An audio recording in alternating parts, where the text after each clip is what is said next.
प्रभु, आपके इस आलिंगन के पश्चात ये प्रतीत हो रहा है कि जैसे मैं समस्त भाव बंधनों से मुक्त हो गया हूँ। मेरा मन मस्तिष्क, मेरा चित्त एक असीम शांति और अलौकिक आनंद से परिपूर्ण हो गया है प्रभु। यही स्थिति होती है कैवल्य की। हनुमान, हम यहाँ सुग्रीव से भेंट करने आए हैं। प्रभु, महाबली सुग्रीव मेरे भ्राता समान हैं। मेरे परम मित्र हैं वे, और मैं उनके मंत्रियों में से एक हूं। वे वहां ऋष्यमुख पर्वत के शिखर पर वास करते हैं। मैं शीघ्र ही आपको वहां पर ले चलता हूं प्रभु। उस पर्वत के शिखर पर? लक्ष्मण, हमें शीघ्र ही उस पर्वत शिखर पर चढ़ना होगा। क्षमा करें प्रभु, ऋष्यमुख पर्वत पर चढ़ाई करना अत्यंत कठिन है। यदि आपको आपत्ति ना हो तो मैं आप दोनों को अपने कंधों पर बिठाकर वहां ले जा सकता हूं। ये कैसे संभव है हनुमान? लक्ष्मण भैया, जिसके साथ प्रभु श्री राम हो, उसके लिए क्या संभव और क्या असंभव। जय श्री राम। आपकी आज्ञा है प्रभु।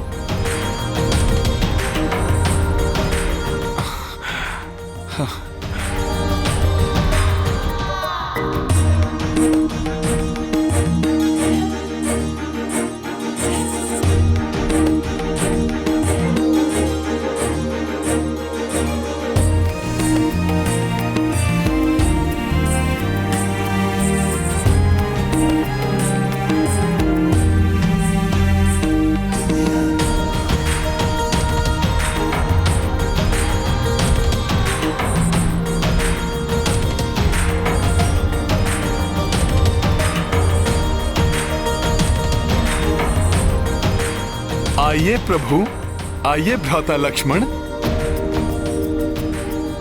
संकोच मत कीजिए।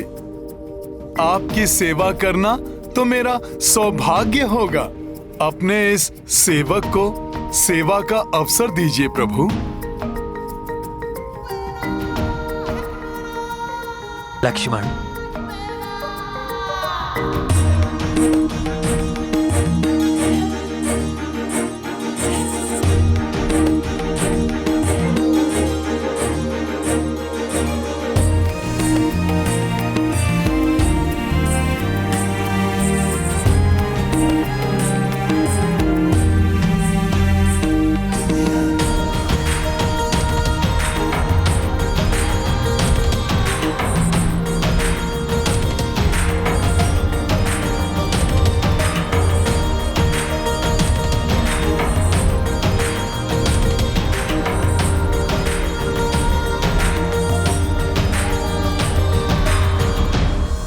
जय श्री राम।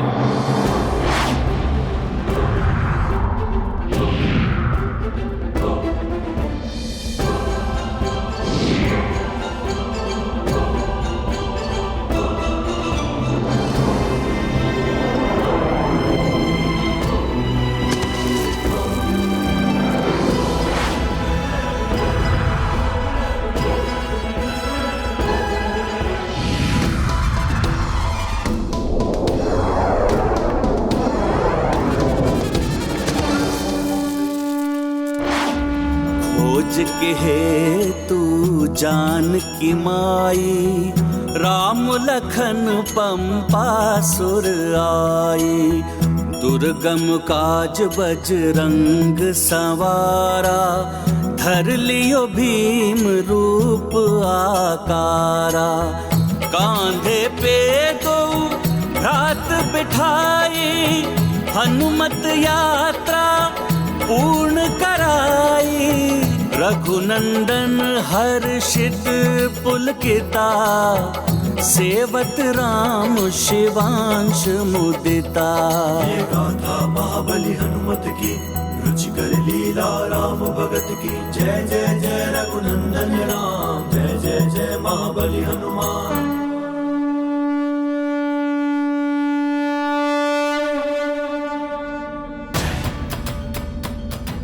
महाराज सुग्रीव, वो देखिए हनुमान जी आ गए। उनके साथ 2 तपस्वी भी हैं।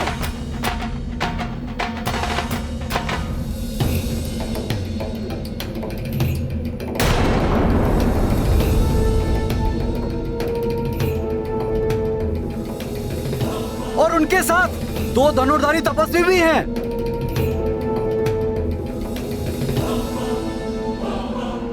हनुमान इन धनुर्धारियों को यहाँ क्यों ला रहे हैं? न जाने ये मित्र हैं या शत्रु।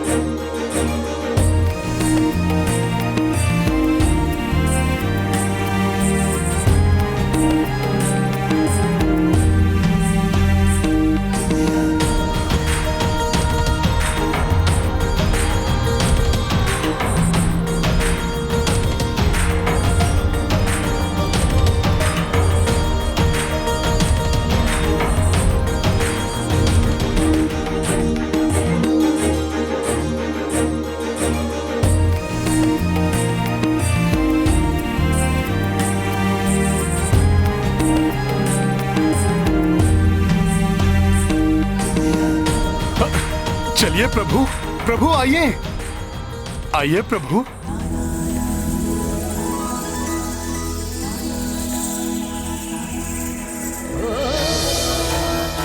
भ्राता सुग्रीव, ये प्रभु श्री राम हैं और ये इनके अनुज भ्राता लक्ष्मण, कौशलाधिपति महाराज दशरथ के पुत्र हैं ये।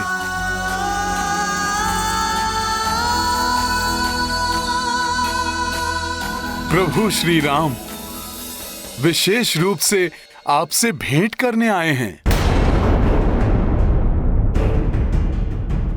प्रभु श्री राम, ये महाबली सुग्रीव हैं। प्रणाम महाराज।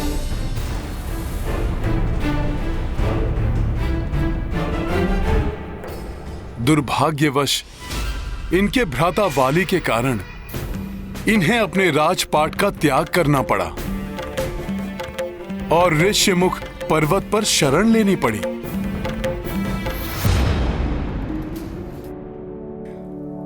और ये ऋक्षराज जामवंत जी हैं, हमारे ज्येष्ठ सदस्य और मार्गदर्शक।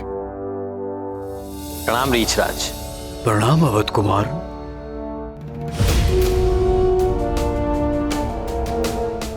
वानरराज सुग्रीव जी, हम यहाँ इसलिए आए हैं कि आप मेरी भार्या सीता को ढूंढने में मेरी सहायता करें। राक्षस राज रावण उन्हें अपहृत करके अपने विमान में कहीं ले गया है। विमान से?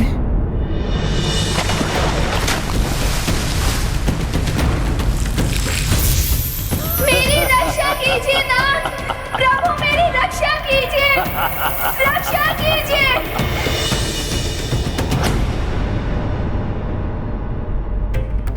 हनुमान को क्या हुआ अकस्मात? कहाँ जा रहे हैं? मुझे आपसे सहायता प्राप्त करने का सुझाव महातपस्विनी माता शबरी ने दिया था। श्री राम, मैं आपकी भार्या को ढूंढने में आपकी सहायता अवश्य करता, किंतु इस समय मैं ऋष्यमुख पर्वत की सीमा से बाहर नहीं जा सकता। इस सीमा को लांघते ही वाली भैया अवश्य मेरा वध कर देंगे। वध कर दूंगा मैं उस पीठ पीछे वार करने वाले कायर भाई सुग्रीव का। वास्तव में वो मेरा भाई नहीं, शत्रु है, मात्र शत्रु।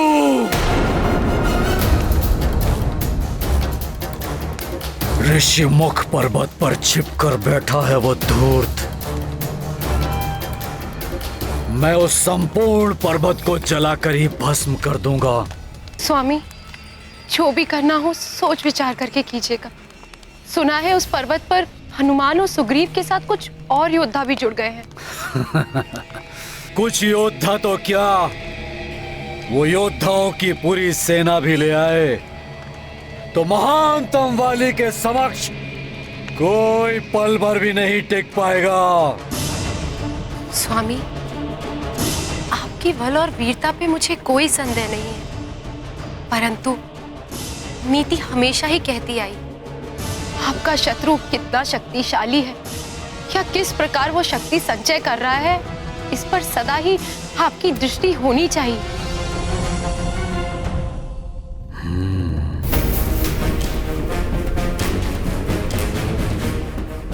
सत्य कह रही हो तुम। मैं शीघ्र ही अपने गुप्तचरों को वहां भेजूंगा। मैं भी तो देखूं किसे बुलाया अपनी सहायता के लिए उस कायर ने।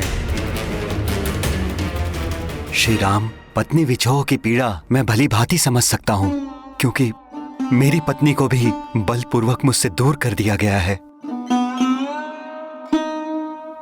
प्रभु, प्रभु श्री राम,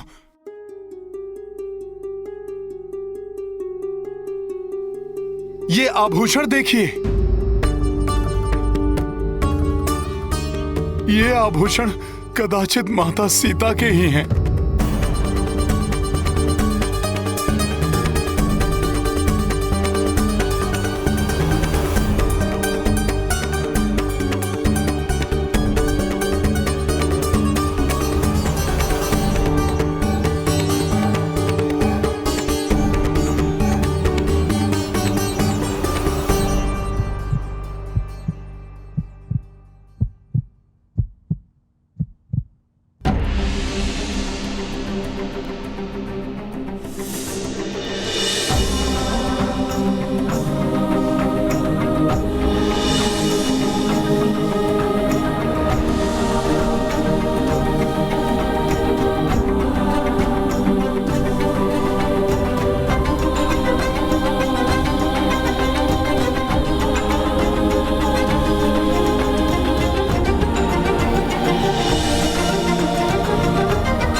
लक्ष्मण भैया, जामवंत जी ने मुझे बताया था कि माता सीता का स्वयंवर बहुत ही भव्य था और विवाह भी बड़ी धूमधाम से हुआ था। फिर ऐसा क्या हो गया कि प्रभु श्री राम माता सीता से विलग हो गए हैं।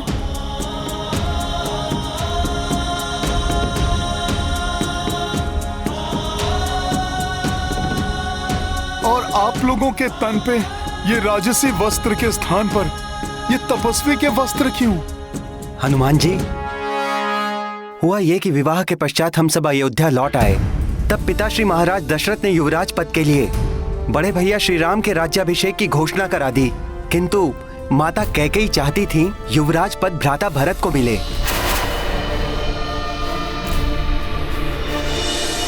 पर ये तो अनुचित है। प्रभु श्री राम तो ज्येष्ठ हैं और भ्राता भरत कनिष्ठ। हाँ, किंतु एक समय पिताश्री ने माता कैकेयी को 2 इच्छित वर कभी भी मांगने का वचन दिया था। उसी वचन का लाभ उठाया माता कैकेयी ने। फिर कौन से 2 वचन मांगे माता कैकेयी ने? भ्राता भरत के लिए सिंहासन और भैया राम के लिए 14 वर्ष का वनवास।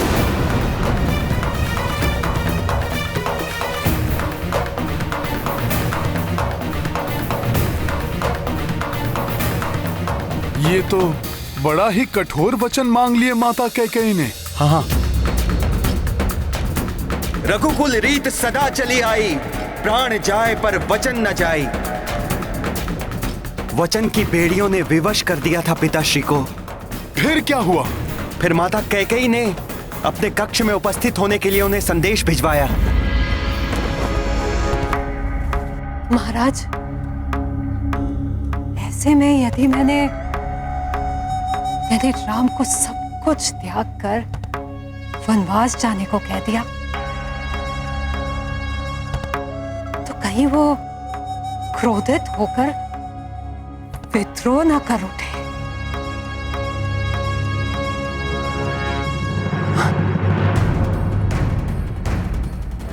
हो सकता है महाराज, हो सकता है कि वो मुझ पर आक्रमण भी कर दे। तब तो तुमने अब तक राम को पहचाना ही नहीं। मैं ये सब कुछ भी नहीं जानती। आपको सतर्क रहना होगा। जब राम आए प्रणाम माता, आपने मुझे बुलवाया?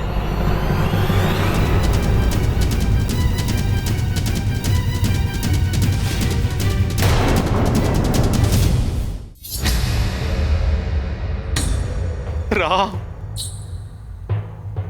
मेरे पुत्र। ये क्या माता? पिताश्री को क्या हुआ?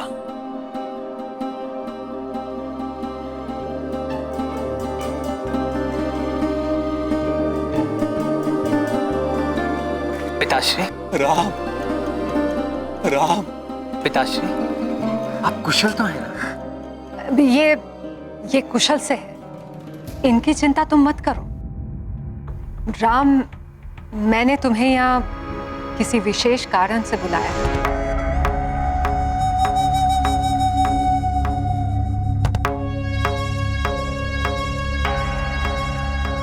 आदेश कीजिए माता, आपकी आज्ञा का पालन होगा। युवराज पद के लिए राज्याभिषेक तुम्हारा नहीं, मेरे पुत्र भरत का होगा।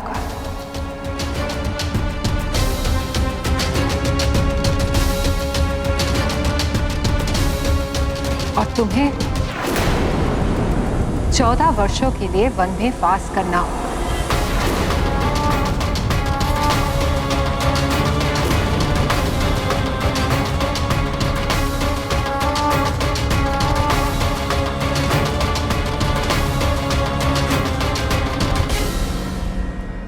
कथनी सहज है और करनी कठिन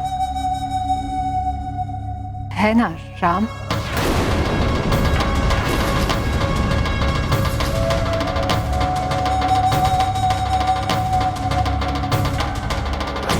आपकी आज्ञा मुझे स्वीकार है माता।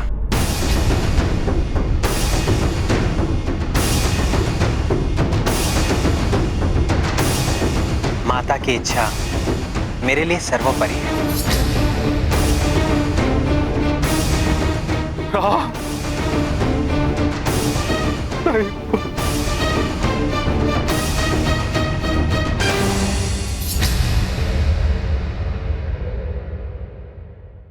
महान आत्मा है प्रभु श्री राम, जो उन्होंने माता के अन्यायपूर्ण आदेश को भी बड़ी सहजता और प्रसन्नता के साथ स्वीकार किया। हाँ, माता की इच्छा पूर्ति के लिए उसी क्षण भैया राज सुख को त्यागने के लिए तत्पर हो गए। भाभी माँ ने भी साथ जाने की ठान ली और मैं तो ठहरा बड़े भैया की परछाई। मैं इनके बिना कैसे रह सकता था।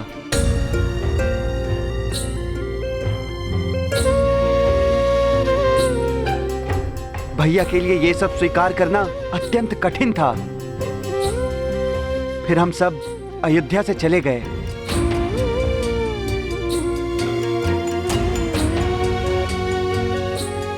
तेरह वर्षों तक हमने वनों में सुखपूर्वक जीवन व्यतीत किया, अनेकों ऋषि मुनियों का आशीर्वाद प्राप्त किया, किंतु वनवास के अंतिम वर्ष में दुर्भाग्य की काली छाया ने हमारे सुखों को लील लिया। दुर्भाग्य की काली छाया ने हमारे सुखों को लील लिया। काली छाया ने हमारे सुखों को लील लिया। मैं हूँ सूर्पनखा।